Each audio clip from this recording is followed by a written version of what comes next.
किसी ने बड़े कमाल की बात कही है। रख हौसला वो मंजर भी आएगा, प्यासे के पास चल के समंदर भी आएगा। थक कर ना बैठ ए मंजिल के मुसाफिर, मंजिल भी मिलेगी और मिलने का मजा भी आएगा। Hello friend, Jitesh Kumar Doriya this side, welcome to our channel. My friend, जैसा कि हमने लास्ट वीडियो में डिस्कस किया था किस तरीके से एक सर्वगुण संपन्न इंसान बना जा सकता है और एक एजुकेटेड पर्सन हम किसको कह सकते हैं, और जैसा कि हमने बहुत सारी क्वालिटीज के बारे में डिस्कस किया था, अगर आपने वो वीडियो देखी होगी तो आपको उसके बारे में पता होगा। लेकिन अगर आपने वो वीडियो मिस कर दी है तो सबसे पहले आई बटन पे जाके आप वो वीडियो देखिए ताकि आपको उसके बारे में सारी जानकारी मिल सके। बट फ्रेंड, हमने जैसा कि डिस्कस किया था, आज की वीडियो में हम एक ऐसी इंटरेस्टिंग कहानी के बारे में डिस्कस करने वाले हैं जो कि हमारी लाइफ से डायरेक्ट इंपैक्ट करेगी। होता क्या है, आज के टाइम पे जब हम स्कूल और कॉलेजेस की पढ़ाई करते हैं तब हमारे चारों तरफ बहुत सारे ऐसे स्टूडेंट्स होते हैं जो अलग अलग चीजों में बहुत ज्यादा परफेक्ट होते हैं। एक स्टूडेंट ऐसा मिलेगा जो पढ़ाई में भी अच्छा है, वो सिंगिंग में भी अच्छा है, वो डांसिंग में भी अच्छा है, और वो पेंटिंग में भी अच्छा है, वो क्रिकेट में भी अच्छा है। और उसकी देखा देखी में कई बार या तो हमारे पेरेंट्स या फिर हमारे टीचर्स या फिर हमारे दोस्त या फिर हमारा खुद का मन, कई बार ऐसा होता है कि हमें भी मल्टी टैलेंटेड होने की जरूरत है। अगर मैं मल्टी टैलेंटेड नहीं बनूंगा तो मैं बहुत दुनिया में पीछे रह जाऊंगा। आपको एक बात समझनी होगी कि भगवान ने हर इंसान को एक खास काबिलियत के साथ इस धरती पे भेजा है, राइट। जो इंसान उस खास काबिलियत को पहचान लेता है वो बहुत कामयाब बन जाता है। मैं आपको छोटा सा एग्जाम्पल दूंगा, उसके बाद अपनी आज की कहानी स्टार्ट करूंगा। मुझे एक बात बताइए, अगर सचिन तेंदुलकर जब क्रिकेट खेलता था 9वीं 10वीं क्लास में, और अगर उसके पापा कहते बेटा देखो क्रिकेट तो खेल लो, अच्छी बात है तुम्हारा मन है तो, लेकिन मैं चाहता हूं कि तुम सिंगिंग में भी अपने आप को एक्सपर्ट करो। अब ये बताओ, सचिन तेंदुलकर अगर क्रिकेट के साथ सिंगिंग की क्लास भी लेते रहते तो क्या होता? आज वो क्रिकेट में टॉप लेवल पे नहीं आ पाते। अगर मान लीजिए जो साइना नेहवाल है जो कि रैकेट खेलती हैं, राइट, अगर उनके पापा कहते कि बेटा एक काम करो, मैं चाहता हूं कि तुम थोड़ा सा ना बॉक्सिंग में भी जाओ, रैकेट के साथ साथ तुम बॉक्सिंग में भी जाओ, तब क्या होता? वो कहीं नहीं जा पाती। अगर मान लीजिए साइना मिर्जा के पापा कहते बेटा तुम बैडमिंटन के अलावा ना तुम क्रिकेट में भी एक बार हाथ ट्राई करके देखो अपना, तो फिर कहां जाते?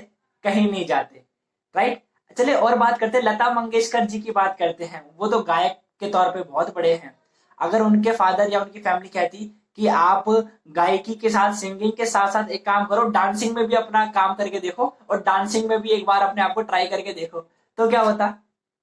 तो वो भी कहीं नहीं पहुंच पाते। यानी कि यहाँ पे एक बात समझनी है कि हमारे अंदर एक क्वालिटी होती है, हमें उस क्वालिटी को पहचानना है, उस क्वालिटी को लेके हमें आगे बढ़ना है। अगर हम बहुत सारी चीजें सीखने जाएंगे ना तो कुछ नहीं सीख पाएंगे, राइट। माइंड फ्रेंड, इसी चीज को लेके आज की हमारी कहानी होने वाली है, तो बने रहिएगा आखिरी तक। आज की वीडियो में आपको इतनी जबरदस्त कहानी सीखने को मिलेगी। माइंड फ्रेंड, वो कहानी मैं बोलकर नहीं आपको पढ़ के सुनाने वाला हूँ, क्योंकि वो कहानी बहुत ज्यादा इंटरेस्टिंग है। मैं नहीं चाहता मुझसे कहीं भी गलती हो, राइट। तो माइंड फ्रेंड, अगर मैं बात करूं, एक बार की बात है, एक जंगल में कुछ जानवरों के लिए एक स्कूल खोलने की प्लानिंग की गई कि चलो भाई अब तो हम जंगल में भी एक स्कूल खोलेंगे।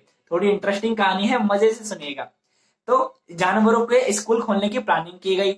वहां पे क्या हुआ, जितने भी स्टूडेंट्स थे वो स्टूडेंट्स कौन थे? चिड़िया, गिलहरी, मछली, कुत्ता, खरगोश, राइट, और दिमागी तौर पर एक इल नाम का जानवर भी था, वो भी वहां पे बुला रखा था, राइट। तो वहां पे क्या हुआ कि सभी के सब्जेक्ट तैयार कर दिए कि हाँ भाई किसको क्या क्या पढ़ाया जाएगा। अब वहां पे क्या था, एक ऐसा रूल बनाया गया कि हाँ भाई हमने जो ये नया स्कूल खोला है इसमें जितने भी स्टूडेंट्स आएंगे उन सभी को हमें ये सारे सब्जेक्ट में महारथी करना है, उनको हम सभी को धुरंधर बनाना है। अब वहां पे देखो सब्जेक्ट क्या क्या थे, हमारी तरह हिंदी इंग्लिश संस्कृत नहीं थे। सब्जेक्ट थे वहां पे माय फ्रेंड कि जितने भी स्टूडेंट्स होंगे उन सभी को उड़ना सिखाया जाएगा, उन सभी को पेड़ पे चढ़ना सिखाया जाएगा, उन सभी को तैरना सिखाया जाएगा, और उन सभी को गड्ढा यानी कि जमीन में बिल खोदना सिखाया जाएगा। ये चार चीजें हर जानवर को सीखनी कंपलसरी है। ऐसा नहीं है कि मैं नहीं सीखूंगा, कंपलसरी है, सीखना पड़ेगा, राइट। तो जितने भी स्टूडेंट थे उन सभी को कंपलसरी सीखना था। अब हुआ क्या कि चिड़िया की बात करते हैं। चिड़िया तो भाई देखो उड़ने में तो बहुत अच्छी थी, तो वो उड़ने में माहिर थी, इसलिए उसको उड़ने के सब्जेक्ट में A+ मिल गया, वो तो टॉप कर गई। लेकिन जब वो बिल खोदने की बारी आई तो वह अपनी चोंच बार बार जमीन पे मारती, जिससे कि उसकी चोंच जो थी वही उसकी चोंच खराब हो गई, चोंच ही टूट गई बेचारी की, राइट। तो उसने क्या करा, अपनी चोंच को ही खराब कर लिया और वो उसमें फेल हो गई। अब क्या है कि उसके बाद इस नाकामयाबी का उस पर ऐसा असर पड़ा कि जल्दी ही उसे उड़ने में भी दिक्कत होने लगी। अरे भाई, जब उसकी चोंच टूट गई तो वो उसका मेंटली बहुत प्रॉब्लम हो गई, जिस वजह से उसको उड़ने में भी दिक्कत होने लगी। और जिस वजह से हुआ क्या, उसे उड़ने में भी दिक्कत होने लगी और वो बाकी सभी चीजों में सी ग्रेड मिला उसको। उड़ने में तो ए ग्रेड मिल गया, बाकी सब में लास्ट में सी ग्रेड। ठीक है भाई, पेड़ पर चढ़ने पे तो और तैरने में तो वो फेल ही हो गई। अब पेड़ पे कैसे चढ़ेगी चिड़िया और तैरेगी कैसे, उसमें तो वो बिल्कुल ही फेल हो गई। छोड़ो भाई उसकी बात, पेड़ पर चढ़ने और तैरने में फेल हो गई। अब बात आती है गिलहरी की। गिलहरी पेड़ पे चढ़ने में तो बहुत तेज थी, उसको वहां पे ए ग्रेड मिल गया, टॉप कर गई। लेकिन जब बात करी गिलहरी से तो वहां पे क्या हुआ, वो तो तैर नहीं पाई। तैरेगी कैसे, गिलहरी तैरती थोड़ी ना है, तो भाई तैरने में फेल हो गई। उसके अलावा जब बात करी मछली से तो भाई मछली क्या थी, तैरने में तो बहुत अच्छी थी, वो तैरने में टॉप कर गई। लेकिन मछली जैसी पानी से बाहर आएगी तो वो तो मर जाएगी, तो ना उड़ सकती है, ना वो अपना गड्ढा खोद सकती है यानी कि बिल खोद सकती है, ना ही पेड़ पे चढ़ सकती है। राइट, तो यानी कि 3 सब्जेक्ट में तो मछली फेल हो गई, सिर्फ एक सब्जेक्ट में पास हुई, कौन सी, तैरने में। ठीक है, बात करते हैं कुत्ते की, डॉगी की। तो जो डॉगी था वो स्कूल पहली बात तो गया नहीं था। राइट, तो उसको क्या था, उसको प्रॉब्लम थी कि भाई आपने जो ये 4 सब्जेक्ट रखे हैं, उड़ना, तैरना, बिल खोदना, पेड़ पे चढ़ना, यार ये तो कम है, मेरी क्वालिटी के हिसाब से इसमें एक सब्जेक्ट और रखो। बोले क्या, अरे यार भौंकना, क्योंकि डॉगी की तो जो आदत है क्या है, भौंकता है ना वो तो उसके मतलब का सब्जेक्ट तो रखा नहीं, अब वो क्या करेगा बेचारा। कोई बात नहीं, तो वहां पे क्या हुआ कि उसको भौंकने का तो मौका मिला नहीं, क्योंकि ऐसा तो कोई सब्जेक्ट था ही नहीं भौंकने वाला। तो खरगोश की बारी आई अब। तो अब हुआ क्या कि खरगोश को बिल खोदने में ए ग्रेड मिल गया। खरगोश तो गड्ढा खोद लेता है जल्दी से, है ना, लेकिन उसके लिए पेड़ पे चढ़ना बहुत मुश्किल हो गया, वो पेड़ पे थोड़ी ना चढ़ पाएगा। वह बार बार फेल होता गया उन चीजों में। और उसके अलावा क्या हुआ, और एक दिन जमीन पर इस प्रकार उसने क्या, पेड़ पे चढ़ने की कोशिश करी, लेकिन एक बार इतने बुरी तरीके से वो पेड़ से गिरा चढ़ते समय, ताकि उसका क्या है, ब्रेन डैमेज हो गया। और ब्रेन डैमेज हो गया, वो बीमार पड़ गया लाइफ टाइम के लिए। वह बच तो गया, लेकिन उसके बाद दिमागी तौर पे इतना बीमार हो गया कि वो अब तो गड्ढा भी नहीं खोद पाता है सही से। राइट, अब क्या है, उसको बाकी सब्जेक्ट में सी ग्रेड मिल गया। उड़ेगा कहां से बेचारा, खरगोश कभी उड़ते हुए थोड़ा ना देखा किसी ने, तैरेगा कहां से। राइट, तो इस तरीके से सारे काम हुए। आखिरकार जो लास्ट में इल्ल बचा था, उसने क्या करा, वो थोड़ा बहुत उड़ लेता था, थोड़ा बहुत पेड़ पे चढ़ लेता था, थोड़ा बहुत पानी में तैर लेता था, थोड़ा बहुत वो क्या है कि गड्ढा खोद लेता था। तो सारे काम वो थोड़े थोड़े कर लेता था, जिस वजह से वो सबसे अक्लमंद नहीं था, सबसे दिमाग में कमजोर था। लेकिन उसको पूरी क्लास का टॉप घोषित कर दिया कि हाँ भाई ये है विनर, ये है विजेता, ये है भाई धुरंधर आदमी। राइट, तो यहाँ पे क्या हुआ कि एक मल्टी टैलेंटेड बनाने के चक्कर में जो सबसे कमजोर, सबसे दिमागी कमजोर इंसान है ना, जानवर है, उसको वहां का टॉपर बना दिया। और जो अपने अपने फील्ड में टॉप पर थे, यानी कि तैरने में मछली बढ़िया, उड़ने में चिड़िया बढ़िया, चढ़ने में गिलहरी बढ़िया, खोदने में खरगोश बढ़िया। राइट, जो इंसान अपनी फील्ड में टॉपर थे वो लास्ट रह गए, वो फेल हो गए।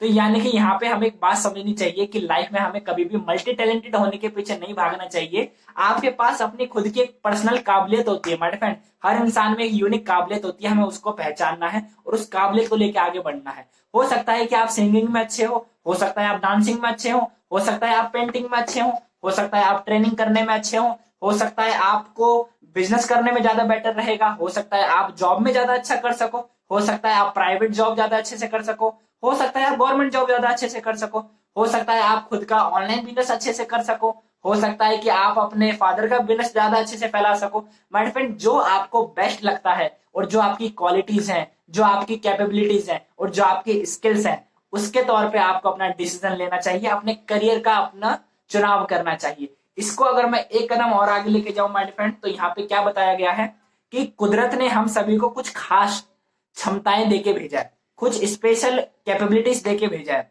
राइट, स्ट्रेंथ देके भेजा है। जैसे कि हर्मिंग बर्ड, हर्मिंग बर्ड आपने शायद सुना होगा, का वजन 1 तोला के 10वें हिस्से के बराबर होता है, यानी कि बहुत छोटा पक्षी होता है, बहुत छोटा। राइट, वजन इतना कम होने की वजह से वो काफी मुश्किल से कलाबाजियां भी कर सकता है ना। वह अपने पंखों को केवल 1 सेकंड में 75 बार फड़फड़ा सकता है, मतलब 1 सेकंड के अंदर 75 बार फड़फड़ा देता है, इतनी तेजी से वो इतना छोटा है और वो बहुत तेजी से कलाबाजियां कर सकता है और 1 सेकंड में 75 बार अपने पंख फड़फड़ा सकता है। बढ़िया यार, अच्छी बात है। अपनी इस खूबी की वजह से हर्मिंग बर्ड उड़ान भरते समय तरह तरह के फूलों का भी मजा ले लेता है, मतलब मधु पी सकता है।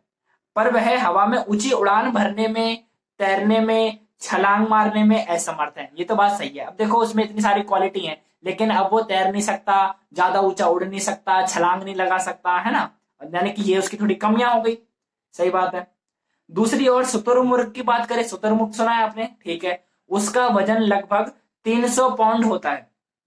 वह दुनिया का सबसे बड़ा पक्षी है, ये भी सही बात है, पर उड़ान नहीं भर सकता। हाँ, वो उड़ नहीं सकता, कहने को पक्षी है लेकिन उड़ नहीं सकता वो। लेकिन उसके पैर इतने मजबूत हैं, ये तो बहुत अच्छी बात है कि लेकिन उसके पैर इतने मजबूत होते हैं कि वो 50 मील प्रति घंटे की रफ्तार से दौड़ सकता है। वाह वाह, कितनी बड़ी बात है। मतलब एक ऐसा पक्षी जो तैर नहीं, उड़ नहीं सकता, लेकिन 50 मील प्रति घंटे की रफ्तार से दौड़ सकता है। यानी कि भगवान ने अगर कुछ कमियां दी है ना, तो कुछ ना कुछ काबिलियत भी दी है। माय फ्रेंड, आज अगर आपके पास कुछ कमियां हैं तो उन कमियों के साथ आप अपनी कमियों पे फोकस करने की जगह अपनी काबिलियत पे फोकस करो। भगवान अगर एक दरवाजा बंद करता है तो 10 दरवाजे खोल देता है। उसी तरह अगर भगवान ने आपको 2-4 कमियां भी दी हैं तो उन पे फोकस की जगह ये देखो कि आपको क्या क्या फायदे दिए हैं, क्या क्या कैपेबिलिटीज, क्या क्या आपको स्ट्रेंथ दी है। अपनी काबिलियत पे ध्यान करो माय फ्रेंड। हर इंसान में कुछ क्वालिटी होती है जो कि उसे दूसरों से अलग बनाती है माय फ्रेंड। इसलिए हम कहते हैं अपनी क्वालिटी पे काम करो, अपनी काबिलियत पे काम करो। कभी भी अपनी काबिलियत पे शक मत करना और हमेशा अपने आप को आगे बढ़ाते रहना माय फ्रेंड। हमेशा हमें एक फोकस के साथ अपने करियर पे ध्यान देना चाहिए। लाइफ की दौड़ में मल्टी टैलेंटेड बनने के पीछे नहीं भागना चाहिए। अलग अलग चीजों की जानकारी लो, लेकिन हर चीज में परफेक्ट बनने की कोशिश मत करो। राइट, हर इंसान हर चीज में परफेक्ट नहीं बन सकता है। इसीलिए मैं आपसे इतना ही कहना चाहूंगा, अपने करियर का डिसीजन सोच समझ के लीजिएगा और अपने आप को डिसीजन लेने के बाद बड़ी तेजी से आगे बढ़ाइएगा, ताकि आप और आपके परिवार के लिए आप एक बेस्ट पर्सन, एक बेस्ट इंसान साबित हो सके। ऑल द बेस्ट गाइज, हम फिर मिलेंगे बहुत जल्द एक नए मोटिवेशन, एक नई वीडियो के साथ। तब तक के लिए अपना ख्याल रखिए, अपने परिवार का ख्याल रखिएगा। और अगर आपको ये वीडियो अच्छी लगी हो तो इसको लाइक कर दीजिएगा।